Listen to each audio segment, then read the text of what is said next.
The shuttle was rumbling as the two were shaken awake. Maybe we should have woken up a bit earlier, Goku said, letting out a yawn. Frieza was already at the controls, making sure that they would avoid any populated areas, having got that Goku was not a big fan of that feature of the ship. They could see the atmosphere's heat on their pod as it moved closer to Earth. Frieza tried to sense for his father but saw just how far away he was, let out a sigh of relief. Frieza, do you feel that?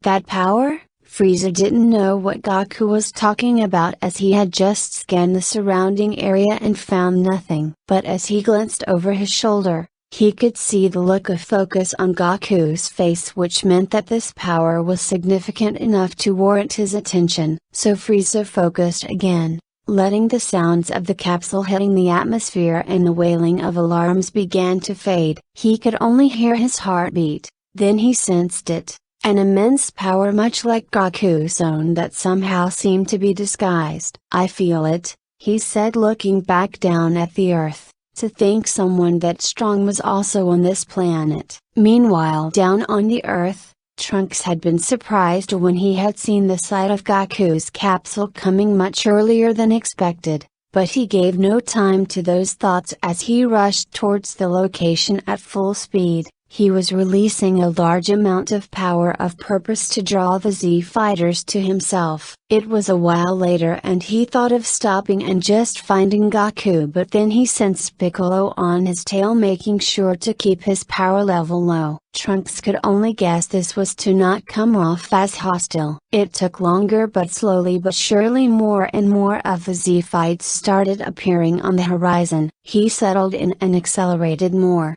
He would think some of them can catch up. That hadn't been the only reason the Z fighters were here though, as they had heard from King Kai that Goku was coming today, and with a surprise nonetheless. They had been shocked when he said he is landing in a few moments, as they had immediately rushed off to give him a big welcome. Vegeta blasted past Piccolo as he was intrigued by this new stranger who was displaying an enormous amount of power, seemingly obliviously or as a warning. But the stranger seemed to pay them no mind, as he didn't even bother to look at them as they drew closer and closer till they were right behind him, trying their best to keep up.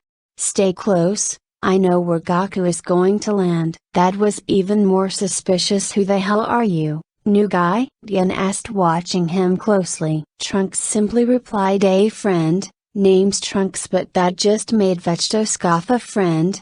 I highly doubt it, and as soon as you step out of line I'm gonna put you down. Vegeta didn't trust him. How could he? The thought of some no-name getting to Kakarot before the low-class Saiyan spilled the beans on how he became the Super Saiyan. The loud crash of the ship as they neared and landed, watching as the pod just remained closed as the dust was settling. Frieza wanted to take longer to get out of the ship. Firstly, to avoid being dusty, as he had become the last time they had exited too quickly, and he wasn't going to go out on shaky legs and make a mockery of himself in front of the Saiyan's friends. Do you feel that? Krillin asked, unnerved, as he set Bulma down, who was carrying a baby with her. Feel what? She asked, but none of the fighters responded as they just looked down at the pod. They could sense Goku's power, but they could also sense someone else's, and it was oddly familiar and terrifying. Vegeta was the first one to utter it. Frieza? He asked, seemingly to no one. Trunks just stood there confused. This hadn't been what his mom had told him happened. Sure, him being here had changed some things, but not that much, right? The pod cracked open, letting out air from the inside as it depressurized, and the Z fighters could feel themselves on edge as they took battle stances, with Trunks putting a hand on his sword. To everyone's shock, Frieza stepped out of the pod. He was whole again. Even his tail had seemingly recovered without a mark on him. He wore armor that didn't resemble that much of the Saiyans, most likely belonging to another warrior race. Frieza didn't even pay them no mind as he took a moment to take in the air of this backwater planet. But after having been stuck on a desert planet for just over a year with the Yardats, Even this backwater planet smelled divine. Frieza then refocused his eyes, scanning over the group before they landed on the shocked face of Vegeta. Well, if it isn't Vegeta, Prince of the Monkeys. He looked on and smiled as Vegeta scowled in his direction, almost ready to charge at Frieza. But the stranger had another idea as he put a hand on his shoulder, holding him back. "Let go of me, you little nobody. I need to teach that stupid lizard some manners." That wiped the smile off Frieza's face. "No need for you to worry, Vegeta, I'll take care of him," the stranger said as he started increasing his power. "Oh my, aren't you something special?" It was then that Krillin connected the dots that seemed so obvious. They could barely sense Frieza standing right in front of them. One of the most powerful people in the world, whom he knew never hid his power on Namek, was just looking at them as if bored. "Goku, I would suggest you come out here now. I suspect one of your little friends is going to attack me." That made everyone freeze. As a second figure emerged from the pod, adorned in the same armor that Frieza was wearing, but this being was a much more welcomed one.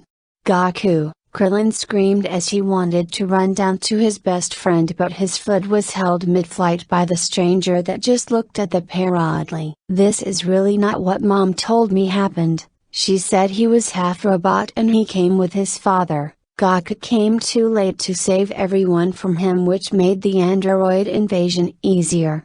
Frieza sniffed the air. "Smells like a monkey," he said before swiftly receiving a finger flick that hurt to the side of the head. As the two began to shout at each other, much to everyone's surprise, but what Vegeta was more focused on was that Kakarot seemed to be in Super Saiyan form even though he wasn't in combat. Was this low-class Saiyan just waltzing about with it to show off? Trunks hesitantly let go of his blade but quick turned Super Saiyan and glared at Frieza. He got a little satisfaction from Frieza as he saw the Tyrant's eyes widen momentarily before they were steeled. "Goku, can we talk privately?"